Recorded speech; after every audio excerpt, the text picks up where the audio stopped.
Olá, estamos começando mais um programa Cidadania, um programa sobre o cidadão e os seus direitos.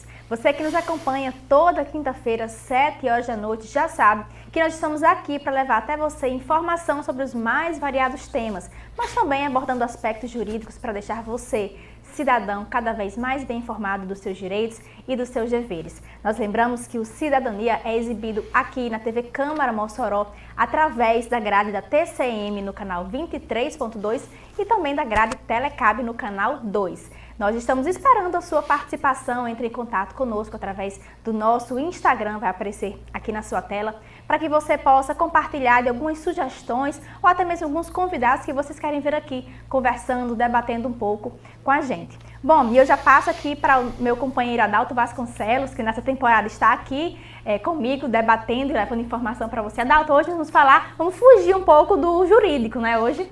Joyce, hoje literalmente nós vamos fugir um pouco do jurídico. Semanalmente nós temos esse programa e temos tratado de assunto jurídico até então, mas hoje temos aqui a doutora Júlia, né, que irá trazer um pouco o assunto na área médica, né, especificamente a título de câncer, que comemorando aí o Agosto Branco, né, que é nesse mês que se fala acerca da questão do câncer ligado ao pulmão. Então hoje nós temos a doutora Júlia que trará esclarecimento.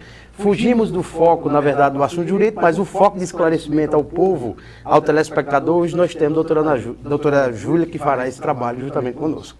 Pois é, Adalto. Na semana passada, nós tivemos outra Júlia também, né? Sim. Doutora Ana Júlia, que falou sobre o Agosto Lilás e essa campanha de conscientização e de combate à violência contra a mulher. Mas não menos importante, em agosto, apesar de que agosto já está terminando, mas não menos importante, nós temos também a campanha Agosto Branco. E é para isso que a doutora Júlia Freitas, que é cirurgiã torácica, está aqui conosco para conversar e para tirar um pouco das nossas dúvidas sobre, como já Adalto falou, esse câncer, que é o câncer de pulmão, que é tão importante de ser debatido, de ser esclarecido e que muitas vezes, Adalto, ele é escanteado. Né? A gente fala muito sobre o Novembro Azul, sobre o Outubro Rosa, mas muitas vezes a gente deixa de lado de falar um pouco sobre esse câncer de pulmão, que é tão importante ser debatido, né? Porque no Brasil nós temos o número de fumantes é muito grande, né? E hoje em dia, com essas novas tecnologias que nós vamos conversar aqui também, né, tem piorado a nossa situação. Mas bom, Adalto, nós vamos para um breve intervalo e daqui a pouco a gente já volta com a nossa convidada aqui, conversando e debatendo sobre Agosto Branco e a campanha acerca do câncer de pulmão. Não saia daí que a gente volta já.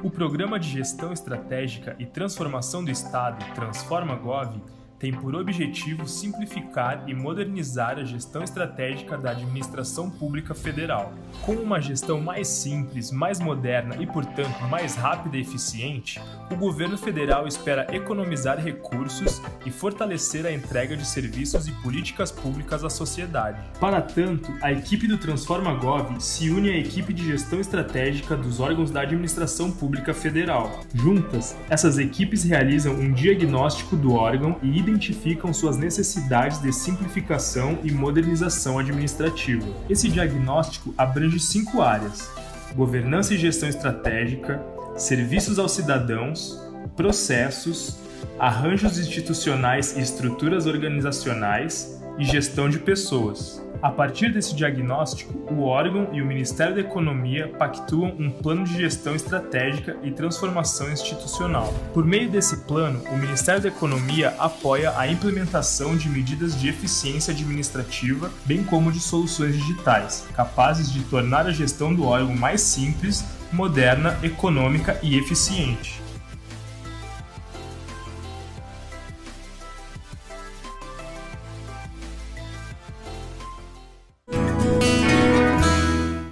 Estamos de volta com o Cidadania e agora no segundo bloco nós vamos conversar com a doutora Júlia Freitas, que é cirurgiã torácica e vai debater um pouco conosco, tirar um pouco das nossas dúvidas sobre essa campanha do Agosto Branco e a prevenção ao câncer de pulmão.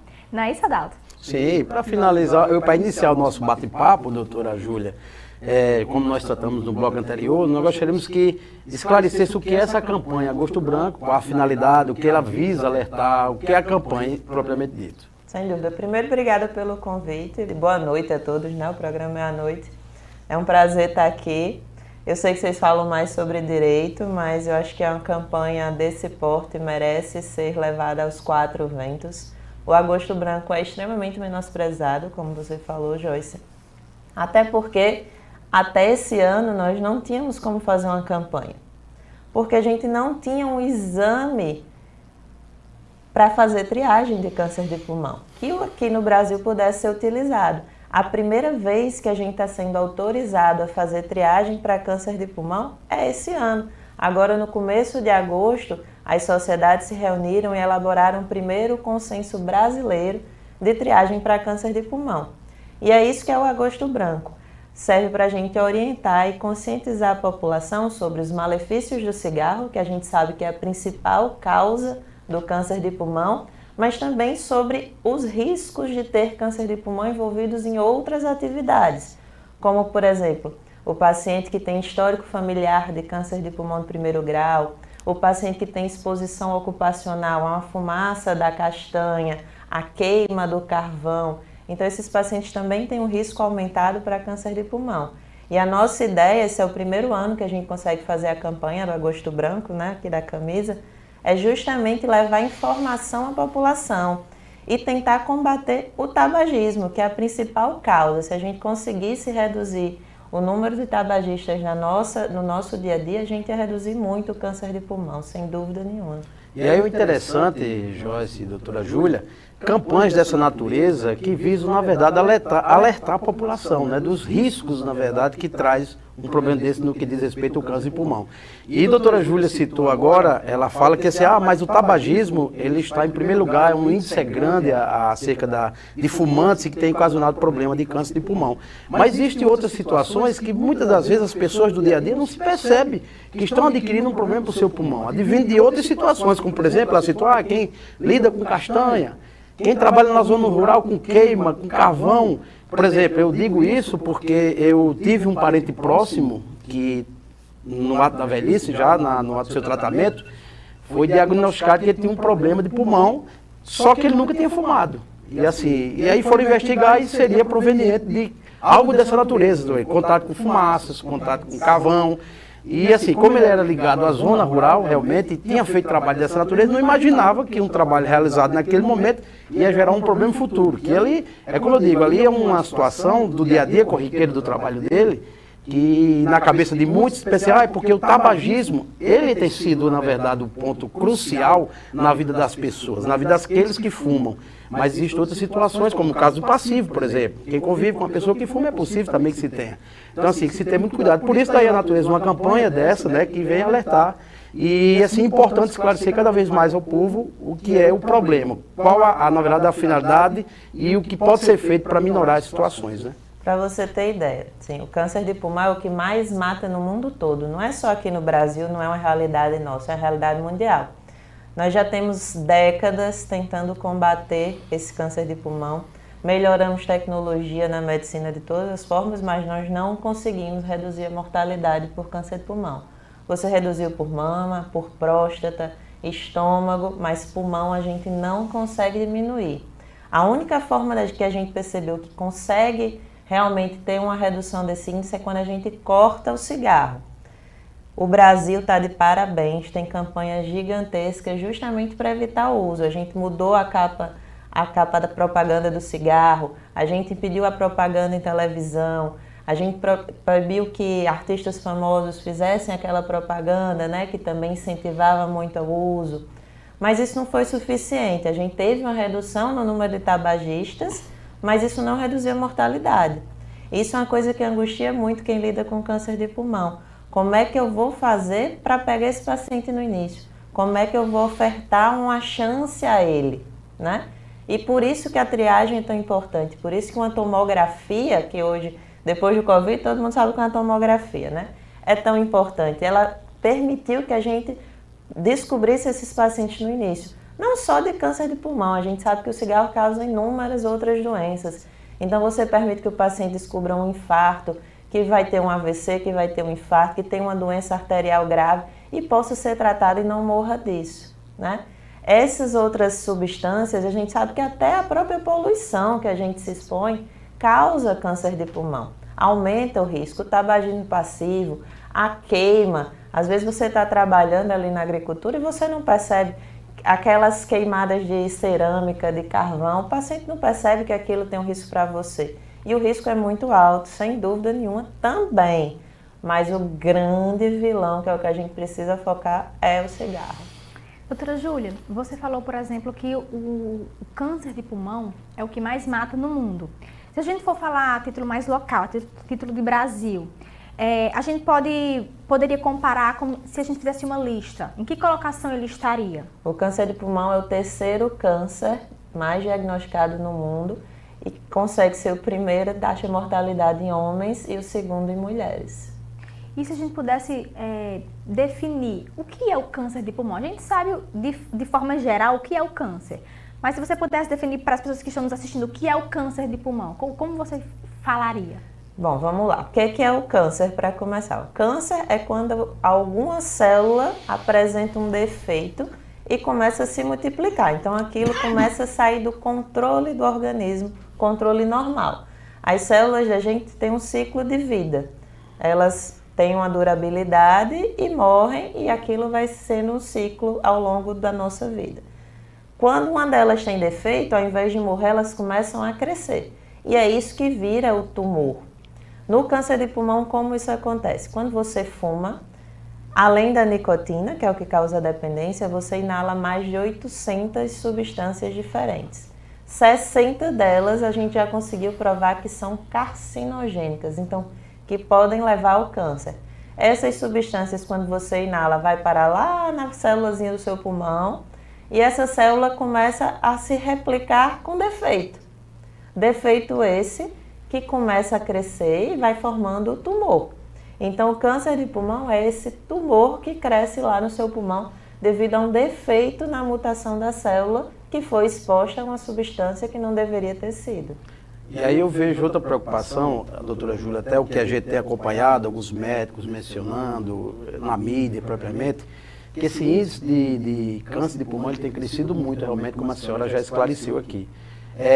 E com relação, por exemplo, à detecção desse problema, por exemplo, ao que parece, pelo menos é o que a gente vê, e aí o nosso telespectador, eu acredito que também tem essa dúvida, por exemplo, em que momento é possível se detectar que há um câncer de pulmão? É fácil se detectar? Ou quando se detecta, ele já está em estado avançado? Esse é o nosso grande problema, e por isso que ele é tão capcioso. O câncer de pulmão ele é extremamente silencioso. Quando ele resolver dar sintoma, muitas vezes já é um tumor avançado. Vou dar um exemplo de um paciente que eu atendi hoje. 49 anos, fuma desde os 18, um maço por dia, carga tabágica já bem alta. Nunca sentiu nada, não tem nenhuma doença, nada. Faz um mês que começou a ter falta de ar e foi para o médico. Veio para mim hoje com um tumor de pulmão de 10 centímetros, já avançado, com metástase. Então, infelizmente, essa é a realidade ainda nossa no diagnóstico de câncer de pulmão. Quais são os principais sintomas? Quando é que a gente tem que procurar o médico? A preferência seria que você não estivesse sentindo nada. Fumo há mais de 20 anos, tenho que fazer uma tomografia todos os anos, para o resto da vida enquanto eu estiver fumando. Fumo a menos que isso, a chance é menor. A gente ainda não conseguiu provar um benefício de fazer tomografia nos pacientes que têm uma carga tabágica menor. Mas acredito que no futuro isso vai ser uma realidade também, porque não existe nada melhor hoje em dia do que a tomografia para triar esse paciente. Ah, não fiz nenhuma investigação dessa. Ou então, fui no médico, ele pediu um raio-x, disse que tá lindo. Não confie, raio-x não serve para isso. Passa muita coisa batida, certo? Então, o ideal seria que todo mundo que fuma fizesse uma tomografia uma vez por ano. Se a gente for esperar os sintomas, quais são os principais sintomas? Falta de ar, tosse há mais de 3 semanas, tossir sangue, perder peso e dor no peito. Esses são os principais. Se você tiver qualquer um desses sintomas, procure logo atendimento médico. Pode ser nada, pode ser uma coisa mais grave. Você vê que são sintomas muito comuns. Se você for para uma academia e fizer muita força, você vai ter uma dor no peito. Se você estiver gripado, você vai ter uma tosse. Então, justamente por isso, o paciente sempre deixa para depois a ida para o médico achando que vai melhorar sozinho. A maioria das histórias do meu consultório não são da última semana. é do último ano, dos últimos 6 meses. Isso demonstra também que a gente tem uma dificuldade muito grande de acesso ao serviço de saúde. Esse paciente passou um ano perambulando por aí, procurando ajuda médica sem conseguir. E isso que a gente tem que mudar. A gente tem que fornecer um acesso adequado a esse paciente precoce, encurtar esse tempo entre o início dos sintomas e o tratamento, fornecer tomografia de triagem para os pacientes selecionados, que são a população entre 50 e 80 anos, com a carga tabágica acima de 20 anos máximo. Esse é o nosso público principal. E a gente tem que permitir que esse paciente, por exemplo, que queira largar o cigarro, tenha acesso à medicação para isso. Não adianta de nada eu dizer, vá lá e compra uma medicação caríssima, porque ele não vai usar. Ele prefere gastar o dinheiro com cigarro. Então a gente, como sociedade, precisa cobrar dos gestores tudo isso. E a gente sabe que o SUS é uma coisa complicada de funcionar, né? Doutora Júlia, você falou informações importantíssimas. Primeiro, a questão da tomografia, né? Você vem falando da importância desse exame, mas que infelizmente ele não é acessível a todo mundo, né? E a gente sabe que, por exemplo, nas campanhas, né, por exemplo, do Outubro Rosa, as campanhas, elas enfatizam que a mulher, né, acima de certa idade, ela, salvo engano, 40 anos, ela tem que fazer o exame anualmente, né, para averiguar como está a situação, detectar se porventura algum câncer no início e ser melhor tratável. E a gente sabe que seria ótimo se, por exemplo, a gente tivesse essa tomografia anual ofertada pelo SUS para pelo menos esses pacientes específicos, né? Talvez seja hoje talvez seja fora da realidade, mas seria o ideal, né? Essa é a nossa meta como Sociedade Brasileira de Cirurgia Torácica. Pneumologia e radiologia se uniram justamente para pressionar o SUS para que nessa população a gente permita a realização dessas tomografias. Foi essa a ideia do nosso Agosto Branco lá no Hospital Wilson Rosado. O hospital cedeu quase 40 tomografias gratuitas para os pacientes que foram triados. E todos os pacientes que foram, praticamente, eram de alto risco. Então, se a gente conseguisse propagar essa ideia, seria fantástico.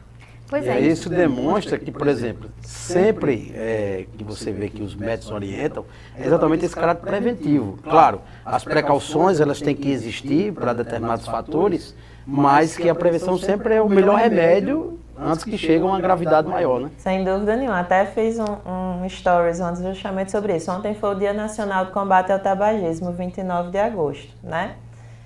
E uma das coisas, todo mundo, largue o cigarro, pare de fumar. Beleza, vamos largar o cigarro, vamos parar de fumar.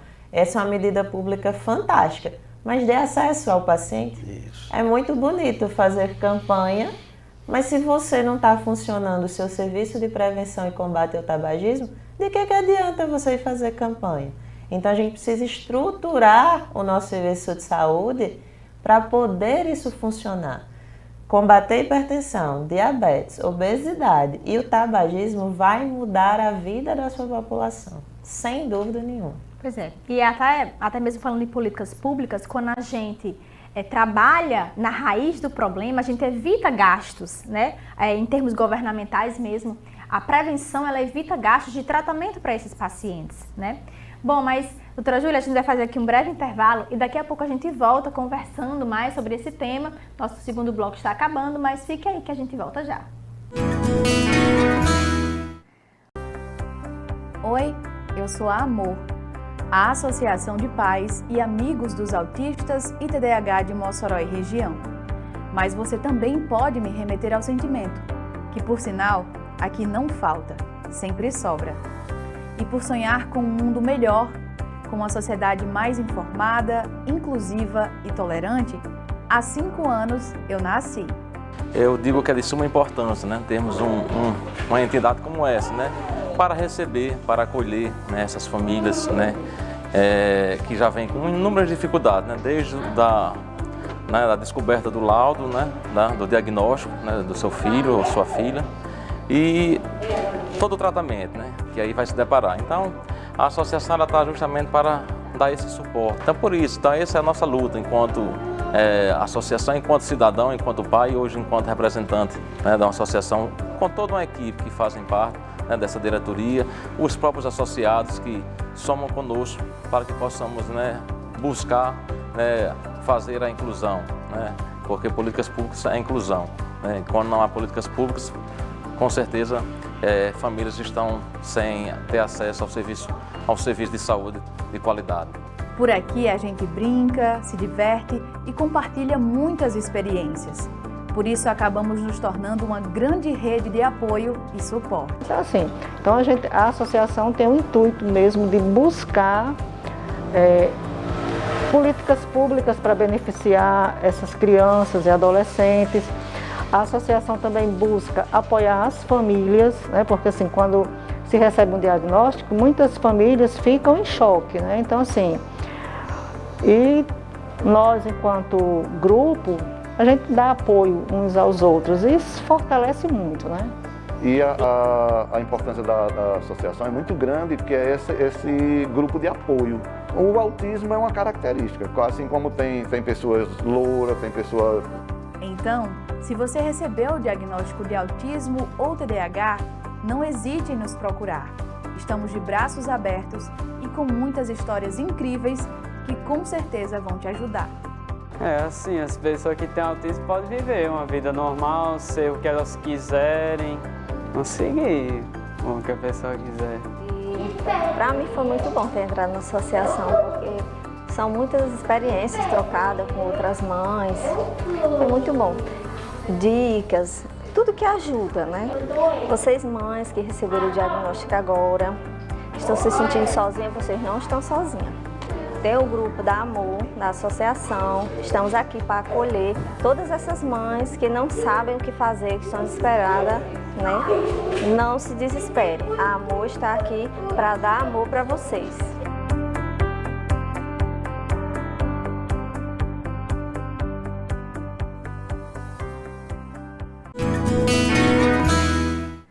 Estamos de volta com o Cidadania, hoje conversando com a doutora Júlia Freitas, cirurgiã torácica, sobre o agosto branco e a prevenção ao câncer de pulmão.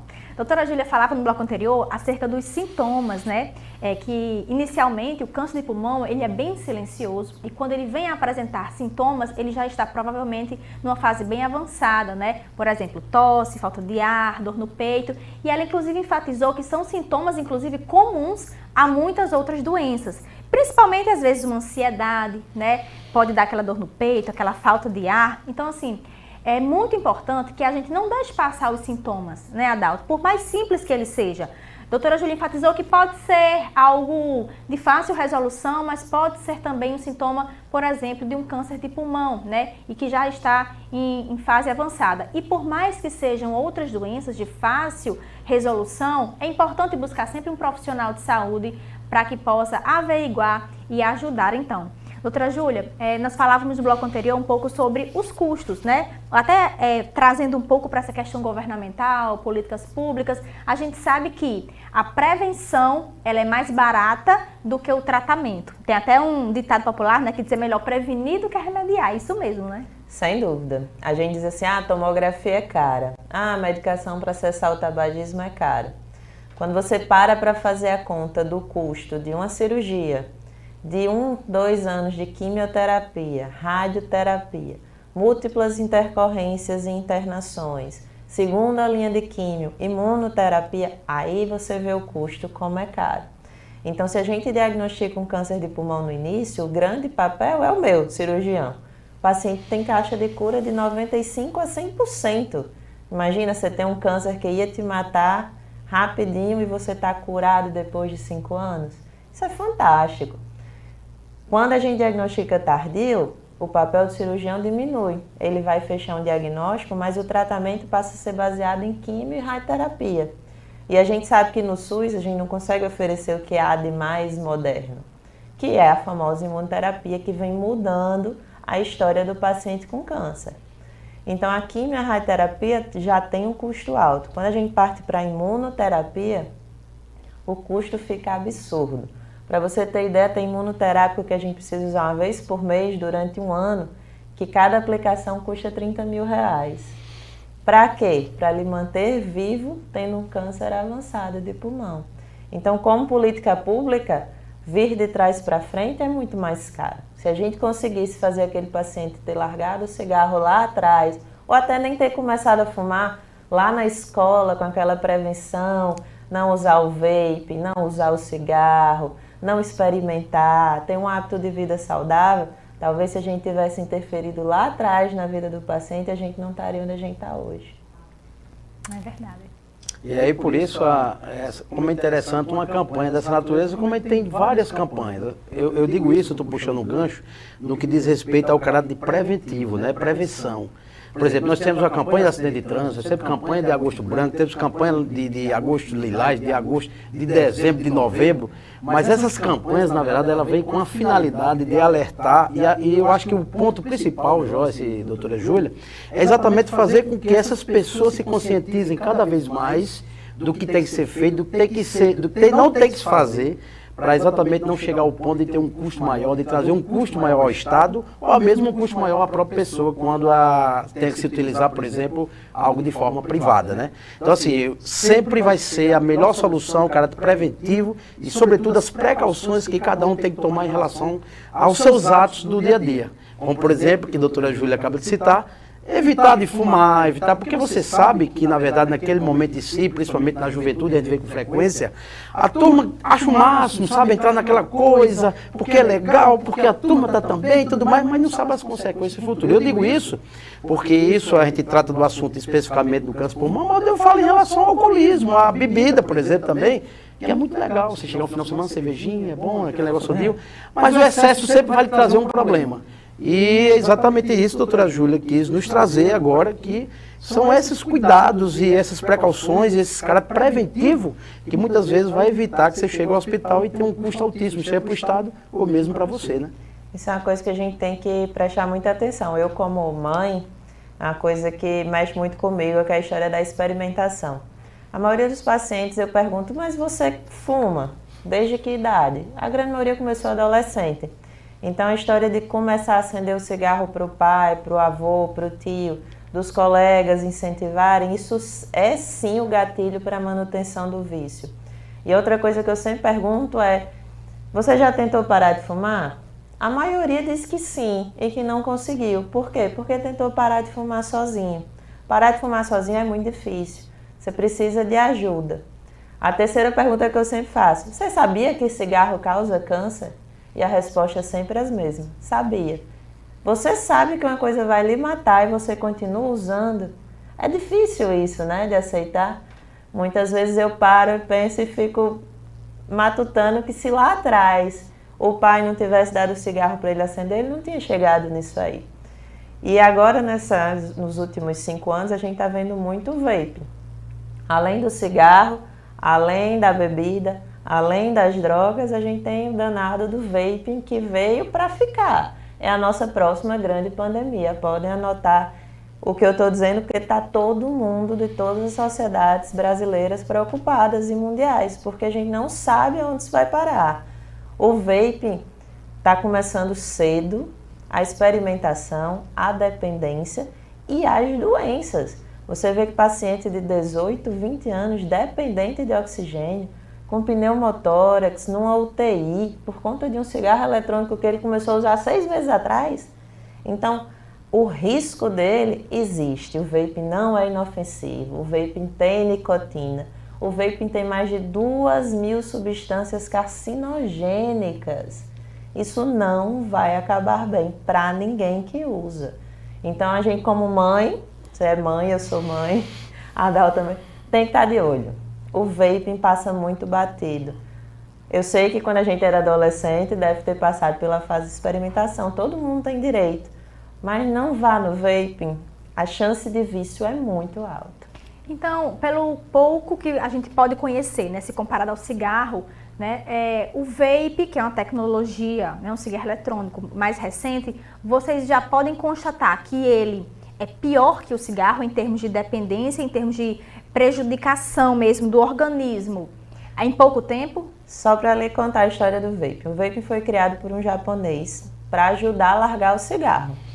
Ele criou o vape para que ele não sentisse a necessidade do cigarro, tivesse aquela bengala para ajudar ele a largar. E o que ele começou a perceber e começou a ser usado no mundo todo com essa finalidade, inclusive por pneumologistas, era prescrito para ajudar a largar o cigarro. E a gente começou a perceber que, na verdade, a gente estava criando um dependente de duas drogas, do cigarro comum e do vape, ou trocando uma dependência pela outra. Tem pouco tempo que o vaping caiu na realidade brasileira, é um produto que é proibido a comercialização, mas você vê que em qualquer lugar que você for tem. E mesmo num curto espaço de tempo, a gente já começou a perceber muitas doenças associadas a ele. Por quê? Dizia-se que não tinha nicotina, que o percentual de nicotina era muito baixo, que não ia causar dependência. A gente viu que causa. Segundo, tem refis que eu posso colocar o que eu quiser dentro. Então você compra um refil que você não sabe a procedência, você não sabe o que tem lá dentro. Pode ser cannabis, pode ser óleo, pode ser só essência, pode ter nicotina, pode não ter nicotina, você não sabe o que está usando. Você imagina você inalar uma coisa que você não sabe a origem.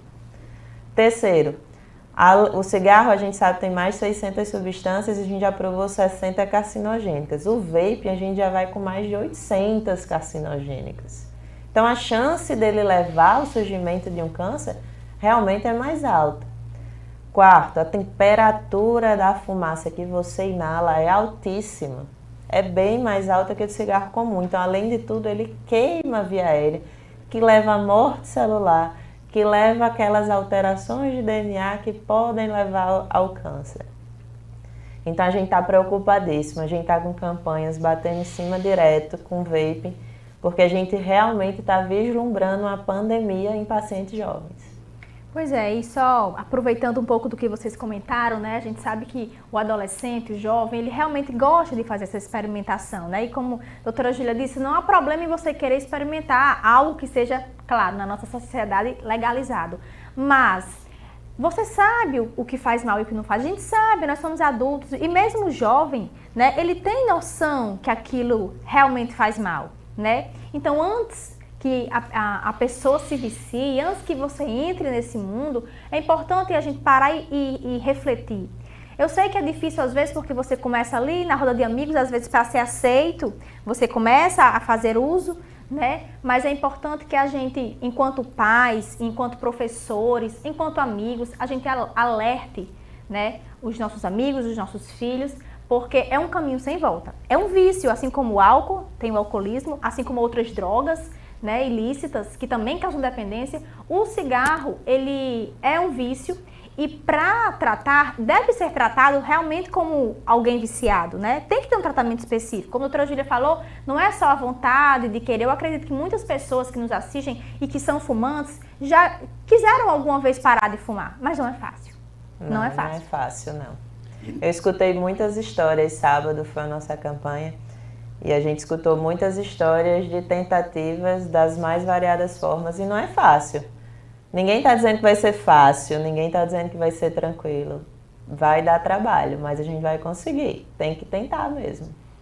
E aí, Joyce, aí voltando um pouco na história do vape, dos cigarros eletrônicos, né, que é a moda, não bastava o tabagismo proveniente do cigarro comum, né, aquele cigarro que meu pai, que meu avô, que lá atrás eles costumavam utilizar.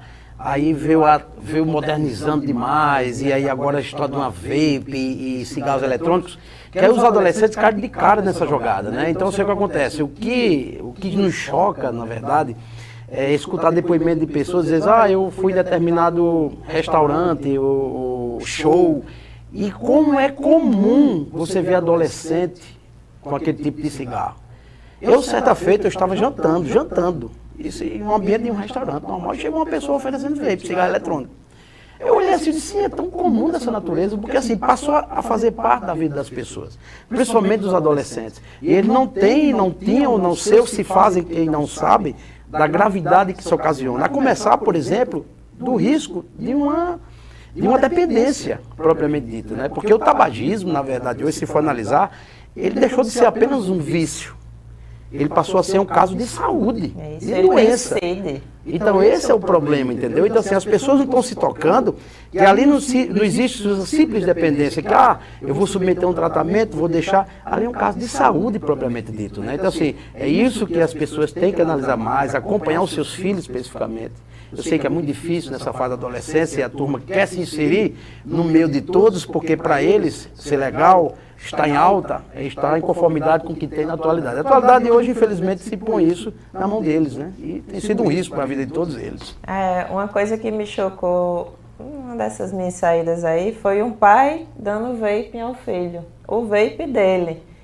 E aí me lembrou aquelas décadas atrás em que você pedia para o seu filho acender o cigarro. Acho que todo mundo viu, né? Acenda aqui para mim, o menino ia lá atrás de um fósforo para acender. Você está dando um vape a seu filho, você tem noção do que você está fazendo, do risco que ele corre.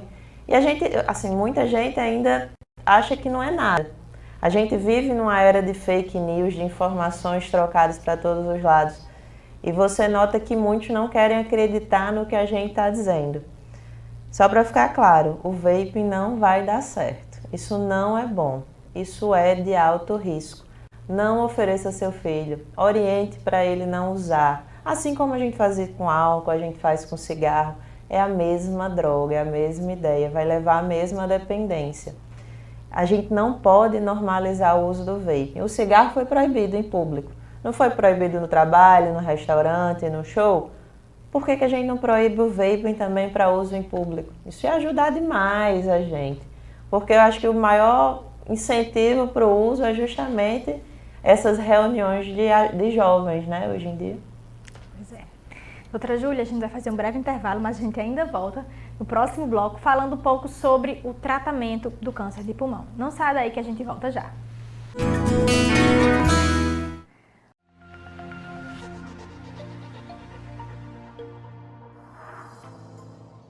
O Programa de Gestão Estratégica e Transformação do Estado, Transforma-Gov, tem por objetivo simplificar e modernizar a gestão estratégica da administração pública federal. Com uma gestão mais simples, mais moderna e, portanto, mais rápida e eficiente, o governo federal espera economizar recursos e fortalecer a entrega de serviços e políticas públicas à sociedade. Para tanto, a equipe do Transforma-Gov se une à equipe de gestão estratégica dos órgãos da administração pública federal. Juntas, essas equipes realizam um diagnóstico do órgão e identificam suas necessidades de simplificação e modernização administrativa. Esse diagnóstico abrange 5 áreas: governança e gestão estratégica, serviços aos cidadãos, processos, arranjos institucionais e estruturas organizacionais e gestão de pessoas. A partir desse diagnóstico, o órgão e o Ministério da Economia pactuam um plano de gestão estratégica e transformação institucional. Por meio desse plano, o Ministério da Economia apoia a implementação de medidas de eficiência administrativa, bem como de soluções digitais, capazes de tornar a gestão do órgão mais simples, moderna, econômica e eficiente.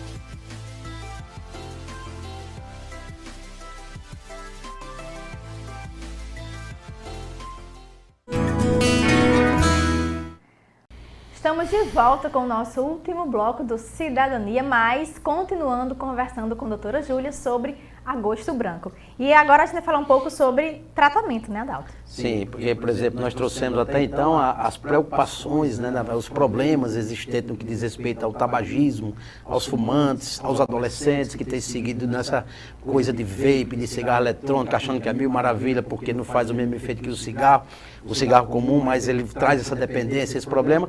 Mas, doutora, por exemplo, e os tratamentos? Qual é o tipo de tratamento? O que se fazer quando se detecta realmente que há um câncer de pulmão? Vamos lá, primeira coisa é ir para o especialista, né? Câncer de pulmão é tratado por um especialista, na grande maioria das vezes um cirurgião torácico. Aliás, todas as vezes está envolvido um cirurgião torácico. A equipe de tratamento de câncer de pulmão é uma equipe multidisciplinar, então envolve um pneumologista, cirurgião torácico, oncologista e a equipe de enfermagem e fisioterapia. Por quê? Na maioria das vezes não são pacientes simples. A maioria dos pacientes com câncer de pulmão ele tem múltiplas comorbidades, já causadas pelo uso crônico do cigarro. Então muitos deles têm pressão alta, diabetes, enfisema pulmonar, doenças coronarianas, AVC prévio. Então, são pacientes complexos. Fez uma tomografia, fez um raio-x, detectou uma mancha no pulmão, uma lesão no pulmão, vem para o cirurgião torácico. O cirurgião torácico vai avaliar se aquela lesão é passível de cirurgia, então lesões pequenas, até 5 centímetros, a gente tende a operar, porque a gente promove taxas de cura muito altas. Ou então, se ele vai só para uma biópsia, se forem lesões menores, para tratar com químio e radioterapia. Muitas vezes eu digo muito que tratar exame é uma coisa, tratar paciente é outra. Às vezes eu pego uma tomografia, eu disse, é cirúrgico. Mas quando você vai ver o paciente, ele não tem condições para uma cirurgia. Não é uma cirurgia pequena, é uma cirurgia de grande porte, de alto risco, em que eu vou tirar uma parte do pulmão. Então, não é todo paciente que tolera a cirurgia, por mais que eu quisesse operar todo mundo. Então, a gente sempre pesa o risco-benefício para o paciente. Antigamente, a gente só tinha quimioterapia. A quimioterapia para pulmão tem resultados muito frustrantes, ainda hoje. Por mais que a gente faça protocolos de associação, os resultados eram muito ruins. Nos últimos 10 anos, começou a surgir uma coisa chamada imunoterapia. O que é isso? Todo tumor tem um perfil genético. Então, o seu tumor é diferente do meu tumor, que é diferente do tumor dele. A gente consegue ver qual é o perfil genético do seu tumor. E existem drogas para determinadas alterações genéticas que vão lá no alvo desse perfil genético, que a gente chama terapia-alvo, que é essa imunoterapia. E ele consegue matar o seu tumor que tem aquela mutação. Isso revolucionou o tratamento de câncer de pulmão. Antigamente, a sobrevida em 5 anos de tumores avançados, estádio 4, não passava de 5%. Hoje nós temos uma sobrevida dos pacientes usando imunoterapia de mais de 30%.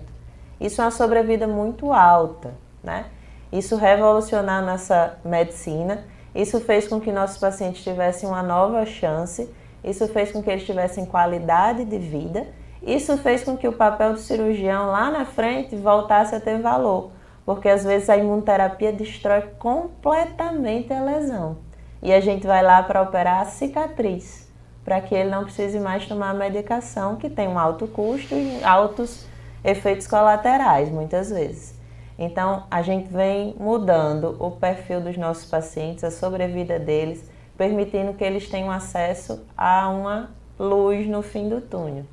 Qual que é a questão? E aí que eu disse, vocês são importantes do direito. A gente precisa fornecer acesso ao paciente a isso. Então, os laboratórios, a AstraZeneca, a Roche, estão dando de graça a pesquisa de mutação genética para os nossos pacientes lá do Wilson Rosado, e no país todo eles estão fazendo isso. Para que esse paciente que tenha mutação possa entrar na justiça, possa procurar uma defensoria, um advogado, para tentar conseguir essa droga para ele. E aí vem um novo problema. Como que a gente vai pagar por isso, né? Afinal de contas, o custo não é baixo e o nosso fundo é o SUS.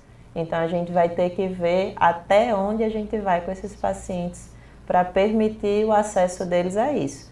Mas é muito injusto eu, como médico, negar isso a um paciente. Isso nunca vai acontecer. Por mim, ele vai até o STF pedindo. E eu acho que tem que dar para todo mundo. Pois é, doutora Júlia, é triste quando você nos revela essa situação, né?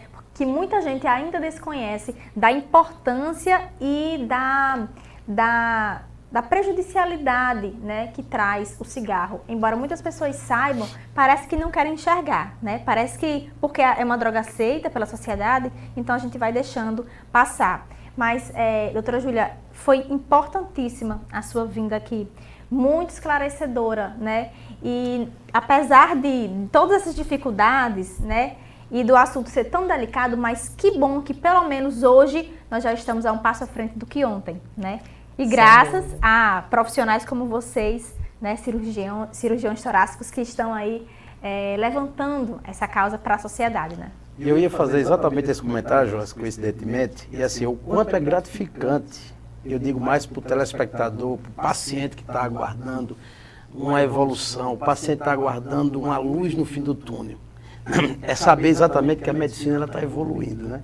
É saber, na verdade, que nós temos profissionais como a doutora Júlia, que hoje está trazendo esclarecimento a vocês, trazendo esperanças, porque acima de tudo tem um fator esperança. Por exemplo, ela falava pouco da quimioterapia, que o índice de sucesso existe, mas é pequeno ainda. Mas hoje nós temos a imunoterapia.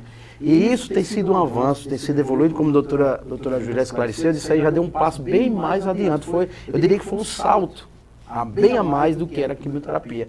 Hoje você tem a possibilidade, dentro do que eu entendi aqui, eu acho que o nosso telespectador também entendeu, de você ir com um problema lá na ponta onde tem que ser atingido realmente. E esse tipo de trabalho, dessa imunoterapia, ela capacita que aconteça isso, né? Ela, na verdade, possibilita que isso aconteça, que você chegue lá e detecte, você tem um tipo de problema, você tem um tipo de tumor e nós vamos tratar você assim. Então, assim, você imagina a esperança, a gente está tratando do câncer relativo ao pulmão, mas eu falo de câncer de forma geral. Você está entendendo? Se toda tecnologia, todo trabalho chegasse a um ponto dessa natureza, dizer, você tem esse problema, eu sei onde está a sua solução. A solução vai ser essa. Então, é por isso que todos clamam. Na verdade, é por isso que todos querem que aconteça. Não só a evolução da tecnologia, não só a evolução da medicina, mas, sobretudo, profissionais capacitados e compromissados com esse tipo de trabalho. E, Adalto, eu queria até abrir o espaço para a doutora Júlia falar um pouco, né? No último sábado teve um movimento, né, no Hospital Wilson Rosado. Isso. Depois de muito pedir, eu até fazer um comentário, agora você falou do especialista. Só tem 10 anos que eu cheguei em Mossoró. Antes não existia cirurgião torácico em Mossoró. Eu acho que se vocês pararem para pensar, não é uma especialidade que vem na cabeça, a cirurgia torácica, não é uma coisa comum. Nós ainda somos muito poucos. No estado todo, nós somos 10 hoje. No país todo, nós somos 600, para o Brasil todo. Então, a gente tem um número muito reduzido. Pneumologista em Mossoró hoje tem 3. O estado todo tem 36. Então, o acesso do paciente ao especialista era muito difícil. A ideia de eu vir para o interior, além de por questões familiares, era para permitir o acesso desse paciente. E é por isso também que eu atendo em Pau dos Ferros, porque eu acho que o paciente cada vez mais tem que ser tratado em casa. E a gente pode oferecer tecnologia e tratamento de qualidade em casa, sem ele precisar se deslocar para longe, nem fazer nada em outro estado, em outra cidade, né? Depois de muito pedir, 10 anos que eu tentava fazer isso, mas como eu não tinha suporte de estrutura de sociedade, não adiantava fazer uma campanha de agosto branco se eu não fosse dizer para o meu paciente que eu ia oferecer a ele um benefício. Fazer campanha eu acho que é para beneficiar o paciente que precisa. O meu papel aqui é tentar ajudar quem precisa. E se não fosse para ser assim, eu nunca quis fazer. Eu nunca quis fazer campanha só para dar entrevista. Eu sempre quis fazer campanha para ajudar alguém. O pessoal lá do hospital me escutou falar isso 500 vezes. E na hora que saiu o consenso, na primeira semana de agosto, eu liguei para o diretor e disse, ó, a hora é agora, a gente vai fazer. Eu só quero de você uma ajuda. E ele abriu as portas. Nós fizemos um dia de atendimentos, foi feita uma triagem pelo Instagram, por telefone, o paciente agendava. E o hospital forneceu todas as tomografias de graça. Fisioterapeuta, Dr. Ítalo, ofereceu todas as espirometrias de graça. Psicólogos, Dr. Samuel e doutora Lenise, ofereceram aconselhamento psicológico para esse paciente. E eu fiz a parte médica de consulta junto com os alunos da UERN e da UFESA. E a campanha foi um sucesso. Se tivesse 500 vagas, eu acho que tinha tido as 500 vagas. Para você ter ideia, quando a gente faz uma média do que esse paciente gastaria para fazer o que ele fez em 6 horas, esse paciente ia deixar em torno de R$2.000 para começar. Então, o hospital permitiu que a gente fizesse tudo de graça, na estrutura deles, com apoio de enfermagem, de técnico, de limpeza, de comida, tudo deles. Eu sou muito, muito grata ao Wilson Rosado, tenho muito orgulho de trabalhar lá. Eles não medem esforços para ajudar quando a gente precisa, sem dúvida nenhuma.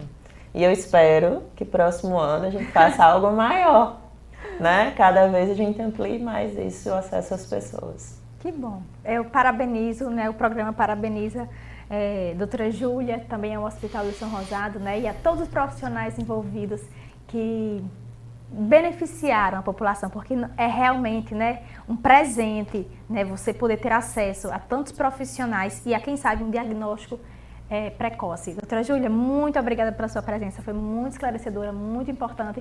E a TV Câmara e o Cidadania estão de portas abertas para te receber com outros temas também.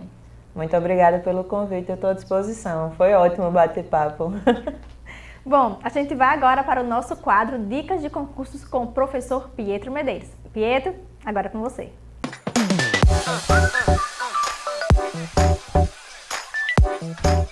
Olá, você da TV Câmara Mossoró, do programa Cidadania. Estou aqui para falar mais uma vez sobre concurso público e com certeza um tema muito importante e que vai ajudar você a passar ou no Enem, ou numa prova de concurso público, ou em algum processo seletivo. E hoje vamos falar sobre o vilão, o principal vilão para você que está fazendo prova de concurso ou de Enem. Qual o principal vilão? Você deve estar se perguntando aí, como assim? Qual o principal vilão? O que atrapalha mais a sua evolução nas provas? O que atrapalha mais, com certeza, eu tenho aqui para te falar, pela nossa experiência, pelo que a gente tem visto atualmente, são as redes sociais utilizadas de forma errada. Então, a rede social, seja Instagram, seja Facebook, seja Twitter, seja WhatsApp, utilizada de forma errada é o grande vilão dos concurseiros. Muitos concurseiros já estão na rede social, já estão postando dicas, já estão postando vídeos, a sua rotina, antes de passar na prova. E aí ele fica perdendo tempo com essas questões, né? Fazendo vídeos, fazendo memes, dando dicas, postando notícias e estão esquecendo de fazer o principal, que é estudar para a prova. Então imagine que você trabalha aí 40 horas semanais, tem a noite para estudar, já um pouco cansado, e aí você vai atrás de dica para postar, vai atrás de fazer vídeo, de editar, e aí no final do dia você estudou ali 30 minutos, 40 minutos, né? E aí você entra na rede social e vê pessoas que estão sendo aprovadas, e aí você fica, poxa, essa pessoa já está passando em prova e eu estou aqui há 5 anos estudando e ainda não passei, então o que é que ela está fazendo de diferente de mim?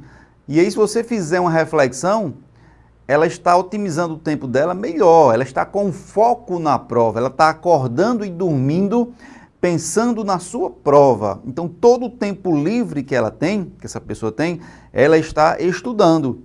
E você, muitas pessoas estão o quê? Na rede social, olhando ali a vida do pessoal, olhando perfis de artistas, de cantores, de celebridades, esquecendo do principal, que é o seu objetivo, que é estudar. Então eu conheço pessoas que têm aí o dia todinho para estudar e que se você conversar, você diz, rapaz, eu estudo aqui 12 horas por dia.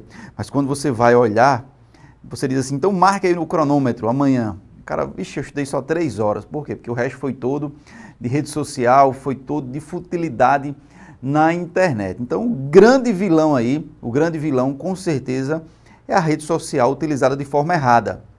Então como eu posso fazer, uma dica rápida aqui de como eu posso fazer para otimizar. Então siga perfis de pessoas que estão com o seu mesmo objetivo, né? Estão estudando, professores. Procure selecionar durante o dia um tempo mínimo ali, né? Para você acessar e para você sair. Né? Tenha um objetivo, tenha um tempo destinado para isso, seja no início da manhã, seja depois do almoço, mas não fique estudando, por exemplo, com o celular na mão, porque é uma tentação grande. As postagens, as redes sociais são feitas para lhe prender ao celular. Então, se você tem outro foco ali, que é a prova, que é o estudo, então você fique longe do celular, né? Fique longe. Tenha horários, tenha metas, tenha objetivos, se planeje, né?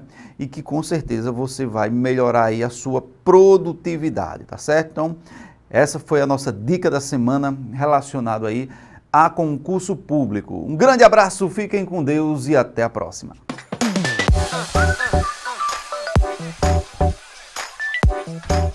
Obrigada, professor Pietro Medeiros, por mais essa semana de dicas aos nossos concurseiros. E aqui a gente vai finalizando no estúdio, agradecendo mais uma vez a doutora Júlia e a você também, Adalto, mais uma semana aqui com a gente, debatendo diversos temas e levando informação para as pessoas. E hoje foi bastante agradável, né, Joyce, trazer esse esclarecimento aos nossos telespectadores, doutora Júlia, assim, não só acerca dos problemas advindo dos fumantes, os seus tratamentos especificamente, as evoluções da medicina.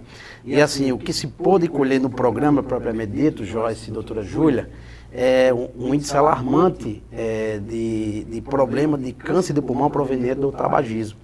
Eu diria até assim como uma forma como é que eu disse, de incentivo àquelas pessoas que fumam, aquelas que têm interesse em fumar, que realmente pensem antes de agir dessa forma, porque assim, ao que parece, em suma do que nós vimos aqui, a relação entre tabagismo e câncer do pulmão é muito próxima.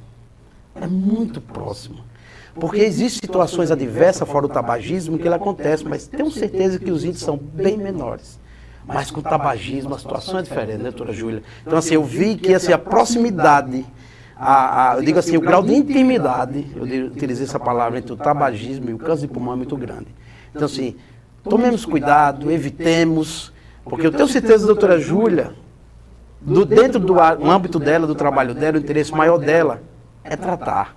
E assim, eu acho que nada mais frustrante do que para um médico você submeter um paciente a um determinado procedimento e não conseguir resgatar. Então assim, o trabalho, acima de tudo, está no caráter preventivo e também nas precauções que cada um deva se utilizar. Então, para nós foi uma felicidade hoje estar aqui com a doutora Júlia, recebendo aqui nos estúdios aqui do programa Cidadania, TV Mossoró, e espero contar com outras vezes. Bom, doutora Júlia, muito obrigada mais uma vez. Obrigada, Adalto, obrigada a você que nos acompanhou. Próxima semana nós estaremos aqui, quinta-feira, 7 horas da noite, esperando por você. Até mais.